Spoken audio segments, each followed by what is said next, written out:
নৌকাডুবি। মোহনবাগান মাঠে মোহনবাগানকেই হারিয়ে দিল ক্যালকাটা কাস্টমস। 1-0 গোলে কাস্টমসের জয়। 85 মিনিট নাগাদ রাহুল সোরেন পেনাল্টি থেকে একমাত্র গোলটি করেন। তারপর আর মোহনবাগান গোল শোধ করার মরিয়া চেষ্টা করেছে ঠিকই, কিন্তু গোল দিতে পারেনি। 102 মিনিট পর্যন্ত খেলা হয়েছে, মানে অ্যাডেড টাইম যেটা বললাম আর কি। 90 মিনিটে পরে প্রায় 8 মিনিট অ্যাডেড টাইম দিয়েছিল, তারপর অ্যাডেড টাইমের উপরও অ্যাডেড টাইম, তারপরেও মোহনবাগান গোল করতে পারেনি। তবে আজকের ম্যাচে আগাগোড়াই, মানে সিএফএল এ আজকের ম্যাচে আগাগোড়াই ক্যালকাটা কাস্টমস তারা কিন্তু দাপট দেখিয়ে গিয়েছে। শুরু থেকে তারা আক্রমণের পর আক্রমণ করেছে। মোহনবাগানও বেশ কিছু আক্রমণ করেছিল। সায়ন ব্যানার্জি ফার্স্ট হাফে কিছুটা খেলতে পেরেছিলেন, সেকেন্ড হাফে তাকে খুঁজেই পাওয়া যায়নি। কিন্তু তার দেওয়া ক্রস থেকে সুহেল ভাট একটা ভাটের প্লেয়ারে পরিণত হয়েছে ভাই। দীর্ঘদিন এই প্লেয়ারগুলোকে না খেলিয়ে রিজার্ভ বেঞ্চে বসিয়ে রেখে যে কি দশা করেছে ক্লাবগুলো, সেটা বোঝা যাচ্ছে সোহেল ভাট আর ওই ডেভিডকে দেখে। সোহেল ভাটের জঘন্য খেলা, প্রচুর গোল করার সুযোগ পেয়েছে। আজকে আবার ক্যাপ্টেন আর্মব্যান্ড পড়েছিল, কিন্তু গোল সে করতে পারলো না কোনোভাবেই। মোহনবাগান গোল করার সুযোগ পেয়েও গোল করতে পারেনি। ক্যালকাটা কাস্টমসের গোলকিপারের নিঃসন্দেহে প্রশংসা করতে হয় মোহনবাগানের গোলকিপারেরও। না হলে কিন্তু ম্যাচের ফল অন্যরকম হতে পারতো, মানে আরো গোল খেতে পারতো। হ্যাঁ, ঠিকই ধরেছেন, আরো গোল খেতে পারতো মোহনবাগান। ইনফ্যাক্ট মোহনবাগান আগে একটা গোল খেয়ে গিয়েছিল দীপেন্দু বিশ্বাসকে ফাউল করাতে। ক্যালকাটা কাস্টমসের বিরুদ্ধে মানে ফাউল দেওয়া হয়, যদিও ফাউলটা নিয়ে একটা সন্দেহ থাকে যে ওই জায়গায় যেখানে ক্যালকাটা কাস্টমসের প্লেয়ার আক্রমণ করছে সেখানে ডিফেন্ডার বাধা দিতে এসছে, তাকে একটা হালকা পুশ করেছে, দীপেন্দু পড়ে গেল। ওখানে লাইন্সম্যান ফ্ল্যাগ তুলে দেয় আর সেটাতে ফাউল। গোলটা হয়েও গিয়েছিল, কিন্তু গোল বাতিল করেন রেফারি, যেটা নিয়ে ক্যালকাটা কাস্টমসের পক্ষ থেকে প্রতিবাদ জানানো হয়। আর প্রতিবাদ জানাতে গিয়ে তারা যথেষ্ট ক্ষোভ প্রকাশ করে ফেলে, যে কারণে বেঞ্চে বসা একজনকে, তাদের একজন অফিসিয়ালকে রেড কার্ড দেখে বেরিয়ে যেতে হয়। রেফারি, কি বলবো, আর কিছু বলতে চাই না। মোহনবাগান মাঠে খেলা বলে কথা। এর আগের ম্যাচেও মোহনবাগান মাঠে খেলা নিয়ে কিন্তু প্রশ্ন উঠেছিল, রেফারিং নিয়ে প্রশ্ন উঠেছিল। তো আজকের ম্যাচেও প্রশ্ন থাকবে, কিন্তু রেফারির বোধহয় কিছু করার ছিল না। মোহনবাগানকে অনেক চেষ্টা করে জেতা তো দূর, সমতা ফেরাতেও পারলো না তারা। তো মোহনবাগান সদ্যই তারা তাদের এই যে ঐতিহাসিক গুরুত্ব, তাদের এই 29শে জুলাই তারা দিন পেরিয়ে এসছে, ভালো কিছু আশা করেছিল, কিন্তু তারপরেই দেখা গেল মোহনবাগান মাঠেই, তাদের নিজেদের মাঠে নিজেদেরকে এভাবে হারতে দেখে নিঃসন্দেহে সদস্য সমর্থকরা ক্ষুব্ধ। তারা ক্ষোভ প্রকাশ করেছেন। আজকের ম্যাচ দেখতে এসেছিলেন পানোস, তিনি ছিলেন প্যানোস দিলাম প্যারিস, কিন্তু তিনিও বোধহয় হতাশ হবেন। মোহনবাগান যে খেলাটা খেললো ক্যালকাটা লিগে তারা হেরে গেল, ফলত এই হেরে যাওয়ার ফলে তারা কিন্তু অনেকটা পিছিয়ে গেল। একটা ম্যাচ তারা এমনিতেই ড্র করেছিল, তারপর আবার আজকের ম্যাচে হেরে যাওয়া, যেটা কিন্তু অনেক প্রশ্ন তুলে দিয়েছে। এবং এই হার ক্যালকাটা লিগে সুপার সিক্সে যাওয়ার ক্ষেত্রে যথেষ্ট সমস্যায় ফেলে দেবে মোহনবাগানকে। যদি পয়েন্ট টেবিল দেখা যায় তাহলে ইস্ট বেঙ্গল 1 নম্বর স্থানে রয়েছে। ইস্ট বেঙ্গল 4টে ম্যাচ খেলে 4টেতেই জিতে গিয়েছে ইস্ট বেঙ্গল, ফলত তাদের পয়েন্ট হচ্ছে 12। মোহনবাগান আজকের ম্যাচ খেলার আগে তারা 2 নম্বর স্থানে ছিল। 4টে ম্যাচ খেলে 3টেতে ড্র ছিল, 3টেতে জেতা ছিল, 1টাতে ড্র ছিল। 5 নম্বর ম্যাচটা তারা আজকে খেললো, আজকে তারা হেরে গেল, ফলত তাদের পয়েন্ট গিয়ে দাঁড়ালো 10। অন্যদিকে Bhawanipur, Khidirpur SC, United, Parthachakra, Calcutta Customs তারা রয়েছে। মোহনবাগান হয়তো লিগ টেবিলে নামবে না আজকের ম্যাচটা হারার ফলে, কিন্তু এটা ঠিক যে মোহনবাগান যথেষ্ট চাপে পড়ে যাবে এটুকু সন্দেহ নেই। কারণ একটা ম্যাচ তারা হারলো, 5টা ম্যাচ খেলে ফেলেছে, একটা ম্যাচ হেরেছে, একটা ম্যাচ ড্র হয়েছে।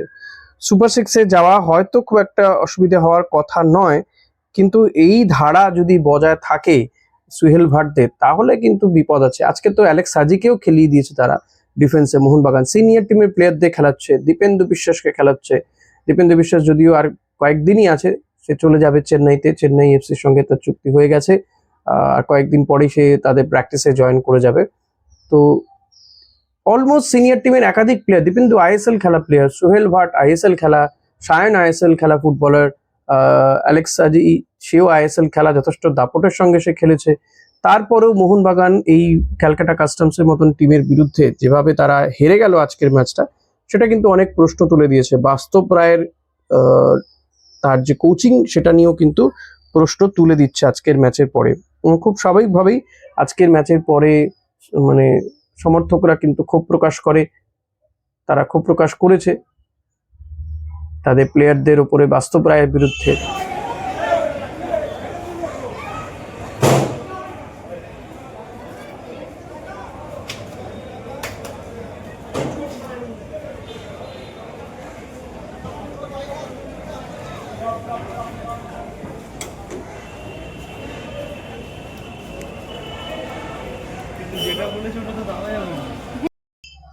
তো সব মিলিয়ে মোহনবাগান এই টিমটাও কিন্তু যথেষ্ট তারা চেষ্টা করেছিল, মোহনবাগান কর্তারা, যে এবারে অন্তত কলকাতা লিগটা ভালোভাবে খেলতে, কিন্তু সেটাও এখনো পর্যন্ত সেই জায়গাতে তারা পৌঁছতে পারেনি। এরপরে সৃঞ্জয় বসু, দেবাশিস দত্তরা কি বলবেন সেটা জানার অপেক্ষায় থাকবো আমি। আর মোহনবাগান আরো একজন প্লেয়ারকে সাইন করিয়ে নিয়েছে, ছাং থেকে সাইন করিয়েছে বললামই আপনাদেরকে, আগের ভিডিওতে বলেছি 3 বছরের চুক্তিতে 28 বছরের এই উইঙ্গার জয়েন করেছে ভারতীয় দলে খেলায়। এই উইঙ্গার তো মোহনবাগানের যে ইন্ডিয়ান যে সাইডটা রয়েছে, ইন্ডিয়ান সাইড কিন্তু যথেষ্ট ভালো, স্ট্রং, এবং ম্যাক্সিমাম প্লেয়ারই কিন্তু ইন্ডিয়ান টিমে খেলা প্লেয়ার। মোহনবাগানের কাছে পয়সার তো অভাব নেই, হয়তো ভালো মানের ফুটবলার তারা সাইন করিয়ে নিয়েছে এই মুহূর্তে দাঁড়িয়ে। অ্যালভিনো গোমসের কথা শোনা যাচ্ছে, সে হয়তো মোহনবাগানে সাইন করতে পারে, কারণ জামশেদপুর বন্ধ হয়ে গেছে। ফলত মোহনবাগান একজন গোলকিপার, ভালো মানের গোলকিপারও খুঁজছে তারা, লাইন আপ তারা মানে সেকেন্ড গোলকিপার বা থার্ড গোলকিপার হিসেবে রাখার জন্য। সেকেন্ড গোলকিপার তারা ঋত্বিক তেওয়ারিকে করতে চেয়েছিল, কিন্তু ঋত্বিক তেওয়ারি আসবে না সব জানা যাচ্ছে, তাতে অ্যালভিনো গোমসের চান্স কিন্তু আছে মোহনবাগানে জয়েন করার জন্য। আবার বলবো যে ইস্ট বেঙ্গল কিন্তু ওই কামিংসের ক্ষেত্রে আরো একটু অগ্রগতি হয়েছে। কামিংস সবকিছু ঠিকঠাক থাকলে ইস্ট বেঙ্গলে জয়েন করে যেতে পারে এই অস্ট্রেলিয়ান কি বলবো বিশ্বকাপার, একজন বিশ্বকাপের কথা বলেইছিলাম, তো সেটা কিন্তু এই জেসন কামিংস হয়ে যেতে পারে। তবে জেসন কামিংসকে নিয়ে অনেক ইস্ট বেঙ্গল সমর্থকের মধ্যেই একটা বিরূপ রয়েছে, কারণ জেসন কামিংসের যে অঙ্গভঙ্গি, মিডল ফিঙ্গার দেখানো ইস্ট বেঙ্গলের প্রতি, এই সমস্ত নিয়ে অনেক সমর্থকই কিন্তু তাকে মেনে নিতে পারবে না। দেখুন, সেটা সায়ন ব্যানার্জির বিরুদ্ধেও কিন্তু অনেক মোহনবাগান সমর্থকের আপত্তি ছিল, কিন্তু তাও তো সায়ন ব্যানার্জি মোহনবাগান জার্সিতে ভালোই খেলছে। তো কামিংস বা এই ধরনের প্লেয়াররা তারা প্রফেশনাল ফুটবলার, যে জার্সি মানে গলাবে সেই জার্সিতে তারা উজ্জ্বল, যদি উজ্জ্বলতার মতন কিছু থাকে। তার কামিংসের বয়সটা খুব বেশি হয়নি, এখনো তার মধ্যে খেলা রয়েছে, এবং কামিংস হাবাসের সঙ্গে যথেষ্ট তার যে ফর্মটা সেটা বেরিয়ে আসে। তো আই হোপফুলি বিলিভ কি কামিংস যদি ইস্ট বেঙ্গলে জয়েন করে সেকেন্ড স্ট্রাইকার হিসেবে মন্দ হবে না। ইস্ট বেঙ্গলে যে ধরনের লাইন আপ এখন ইস্ট বেঙ্গলের রয়েছে, তবে টিমটাকে একটু খেলতে দিতে হবে একসঙ্গে, এবং যত দ্রুত সম্ভব তাকে সাইন করিয়ে নিয়ে আসা উচিত বলেই আমার মনে হয়। যদি নিতেই হয় তার ফিটনেসটা বিচার করা উচিত অতি অবশ্যই। তো দেখা যাক সেটা কি হয়, কতদূর কি করতে পারে ইস্ট বেঙ্গল, বা ইস্ট বেঙ্গল অন্য কোনো বিদেশিকে নিয়ে আসে কিনা সেটাও নিঃসন্দেহে জানা গেলে জানাবোই আপনাদেরকে।